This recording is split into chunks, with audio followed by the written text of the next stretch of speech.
Hello friends, welcome to the GS foundation. एक बार फिर से आप सभी छात्रों का बहुत बहुत स्वागत करता हूं आपके अपने परिवार जीएस फाउंडेशन पर। दोस्तों, आज के सेशन में हम लोग करने वाले हैं प्राचीन भारत का इतिहास और यहां पर देखेंगे महत्वपूर्ण एमसीक्यू। किस एग्जाम के लिए सेशन बनाया गया है? एसएससी सीजीएल के लिए विशेष रूप से ये बनाया गया है दोस्तों, लेकिन ये किसी भी एग्जाम के लिए काफ़ी इम्पोर्टेंट रहने वाला है। आसान भाषा में बेहतरीन व्याख्या यहाँ पर की जाएगी दोस्तों, तो आप वीडियो में बने रहिएगा। तो चलिए शुरुआत करते हैं आज के सेशन को। देखिए, पहला सवाल आपकी स्क्रीन पर है। क्या कहता है? कहता है कि फाहियान किस देश से आया था? आंसर कीजिएगा फटाफट।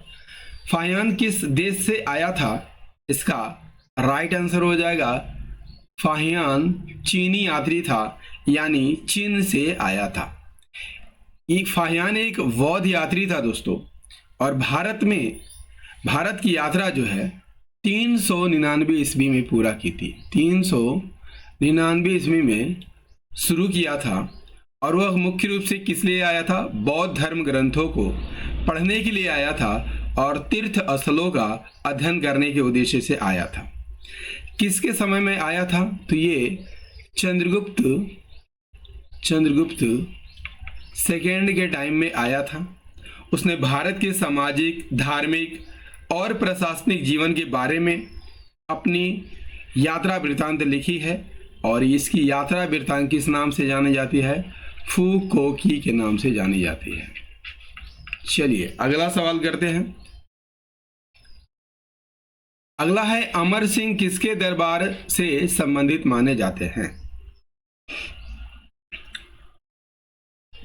आंसर कीजिए। अमर सिंह किसके दरबार से संबंधित है? इसका राइट आंसर हो जाएगा चंद्रगुप्त द्वितीय के दरबार से संबंधित है। इनकी रचना का नाम क्या है दोस्तों? इनकी रचना का नाम अमरकोश है। इनकी रचना का नाम अमरकोश है, और यह संस्कृत भाषा में लिखी गई है, जो गुप्त काल से संबंधित है। किस काल से संबंधित है? गुप्त काल से संबंधित है। नेक्स्ट, अगला है, एलोरा का कैलाश मंदिर किस वंश के समय बनाया गया था? देखिए, एलोरा का कैलाश मंदिर जान लीजिए किस राज्य में है? तो ये महाराष्ट्र में है। बौद्ध, हिंदू तथा जैन धर्म से संबंधित है, और गुफा नंबर 16 को हम कैलाश मंदिर के नाम से जानते हैं। किसने कराया था? राष्ट्रकूट वंश के शासकों ने कराया था। किसने कराया था? कृष्ण प्रथम ने कराया था। कृष्ण प्रथम ने कराया था। लगभग 756 से 773 ईस्वी के बीच कराया था। और किस भगवान को समर्पित है? तो ये भगवान शिव को समर्पित है। किसे समर्पित है? ये भगवान शिव को समर्पित है, और एक ही चट्टान को काट कर ये बनाया गया है। अगला कर लीजिए। हर्षवर्धन को दक्षिण भारत में किस शासक ने रोका था? हर्षवर्धन को दक्षिण भारत में किस शासक ने रोका था? इसका राइट आंसर हो जाएगा पुलकेशिन द्वितीय ने रोका था। ऑप्शन ए यहाँ पर सही आंसर हो जाएगा। हर्षवर्धन उस समय पूरे भारत में विस्तार करना चाहता था। इसी आधार पर वह दक्षिण भारत में विस्तार करना चाहा, लेकिन दक्षिण भारत में चालुक्य शासक जो है पुलकेशिन द्वितीय उसे रोक देता है। उसे नर्मदा नदी के तट पर जो है पुलकेशिन द्वितीय ने हर्षवर्धन को हराया था। क्लियर है? वह पुलकेशिन द्वितीय किस वंश का शासक था? बादामी के चालुक्य वंश का। बादामी के चालुक्य वंश का शासक था। और इसकी घटना का वर्णन किसमें मिलता है? ऐहोल अभिलेख में मिलता है। ऐहोल अभिलेख। और ऐहोल अभिलेख की रचना किसने की है? तो इसकी रचना रवि कीर्ति ने की है। किसने की है? रवि कीर्ति ने। अगला है पल्लव वंश का प्रसिद्ध शासक कौन था?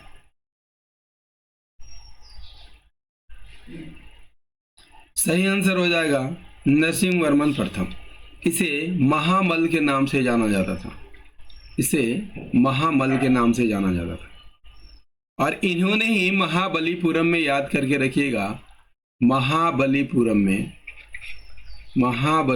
में रथ मंदिर का निर्माण कराया था, रथ मंदिर का निर्माण कराया था। चालुक्य वंश के राजा पुलकेशिन द्वितीय को हराता है।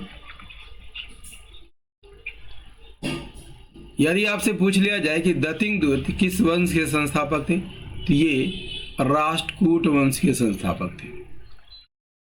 और राजराज प्रथम चोल वंश के शासक थे। चलिए अगला है पाल वंश का प्रसिद्ध शासक कौन था? सही आंसर हो जाएगा धर्मपाल था। ऑप्शन ए यहां पर सही आंसर हो जाएगा। 770 से 810 के बीच ये दिखाई देते हैं। इसके शासनकाल में पाल साम्राज्य जो है उत्तर भारत का सबसे शक्तिशाली राज्य बन गया था। इसने किस विश्वविद्यालय की स्थापना की थी? विक्रमशिला विश्वविद्यालय की स्थापना की थी, विक्रमशिला विश्वविद्यालय की स्थापना की थी। और किस स्थापित किया था? सोमपुर महाविहार को इसने स्थापित किया था। यदि आपसे पूछ लिया जाए कि पाल वंश का संस्थापक कौन था, तो गोपाल था, गोपाल। और इसने पाल वंश की स्थापना कब की थी? 750 ईस्वी में की थी। महिपाल और रामपाल ये भी जो है पाल वंश के शासक हैं। अगला क्या है? अगला है जयदेव किस शासक के दरबार से संबंधित माने जाते हैं? जयदेव बंगाल के सेन वंशी शासक थे। सेन वंशी शासक के जो है लक्ष्मण सेन के दरबार में रहते थे। और ये लक्ष्मण सेन के 5 महारत्नों में शामिल थे। इनकी प्रसिद्ध रचना क्या, नाम क्या है दोस्तों? गीत गोविंद इनकी प्रसिद्ध रचना है। और किस भाषा में लिखा गया है? तो ये संस्कृत भाषा में लिखा गया है, जिसमें भगवान श्री कृष्ण और राधा के लीलाओं की सुंदर वर्णन की गई है। नेक्स्ट क्या है? पाणिनि का संबंध किस क्षेत्र से माना जाता है? पाणिनि का जन्म गांधार क्षेत्र में हुआ था, इसलिए वो गांधार क्षेत्र से संबंधित है। और ये वर्तमान में कहाँ है? पाकिस्तान में है, पाकिस्तान में है। और पाकिस्तान के पख्तूनख्वा प्रांत में है। ठीक है। पाणिनि की रचना का नाम क्या है? अष्टाध्यायी। अष्टाध्यायी जो व्याकरण ग्रंथ है। नेक्स्ट क्या है? नेक्स्ट है मेहरौली लौह स्तंभ किस शासक से संबंधित माना जाता है? मेहरौली लौह स्तंभ ये चंद्रगुप्त द्वितीय से संबंध रखता है। ऑप्शन ए यहां पर सही आंसर हो जाएगा। मेहरौली स्तंभ लेख में चंद्र नामक व्यक्ति का उल्लेख किया गया है। ठीक है। और इतिहासकारों का मानना है कि चंद्र और कोई नहीं, चंद्रगुप्त द्वितीय है। ये स्तंभ जो है दोस्तों 16 वर्षों के बाद भी जस का तस है, यानी इसमें जंग नहीं लगा है। क्लियर है? चलिए अगला है द्वितीय बौद्ध संगति किस शासक के समय हुई थी? द्वितीय बौद्ध संगति, पहली बौद्ध संगति किसके शासनकाल में हुई थी?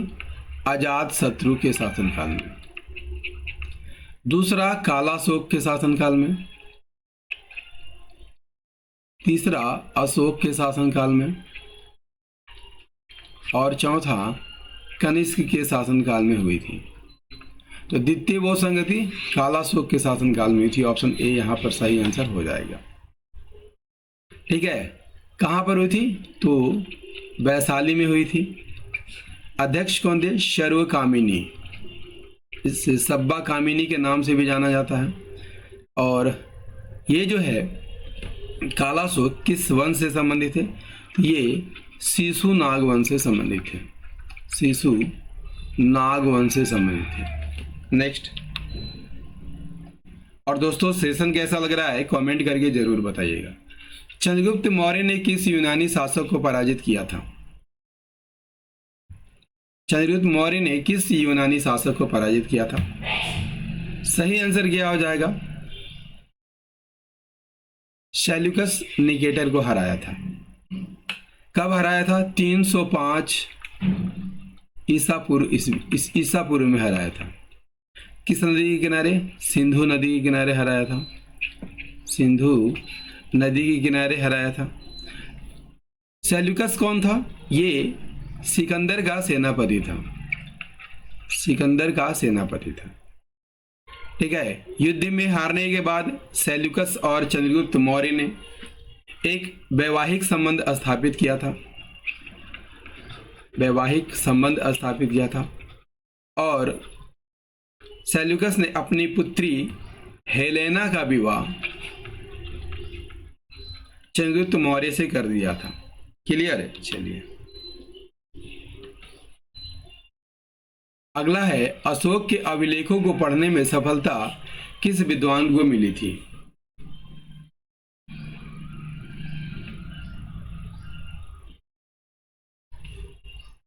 सही आंसर हो जाएगा ऑप्शन ए, जेम्स प्रिंसेप को मिली थी। इन्होंने अशोक के अभिलेख को कब पढ़ा था? 1837 में, और ये ब्राह्मी लिपि में लिखा गया है ना। अशोक के अभिलेखों को पढ़ने का मार्ग खुल गया इसके बाद, और अशोक की उपाधि इसमें क्या मिलती है?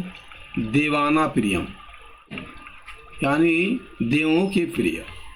नेक्स्ट।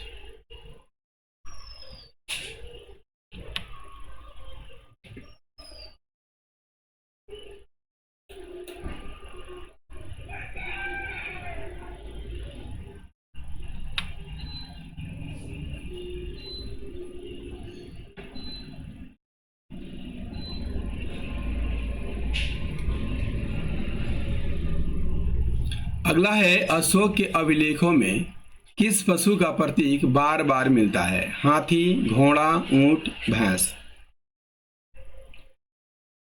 देखिए अशोक किस धर्म से प्रभावित थे? बौद्ध धर्म से प्रभावित थे, याद करके रखिएगा। और हाथी बौद्ध परंपरा में महत्वपूर्ण प्रतीक है। अशोक के शासनकाल में हाथी जो है के उदाहरण काफी मिलते हैं।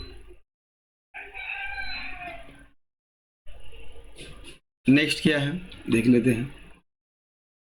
अगला है, मौर्य काल में भूमि कर को सामान्यतः क्या कहा जाता था? देखिए मौर्य काल की अर्थव्यवस्था किस पर आधारित थी? तो ये कृषि पर आधारित थी, और कृषि किसानों से कृषि की उपज का कितना टैक्स लिया जाता था? और कृषि उपज को क्या कहा जाता था? भाग कहा जाता था। कृषि उपज से जो टैक्स लिया जाता था उसे भाग कहा जाता था। ठीक है। इसका वर्णन किसमें किया गया है? अर्थशास्त्र में किया गया है। अर्थशास्त्र किसकी रचना है? ये कौटिल्य की रचना है, आप सभी जानते होंगे।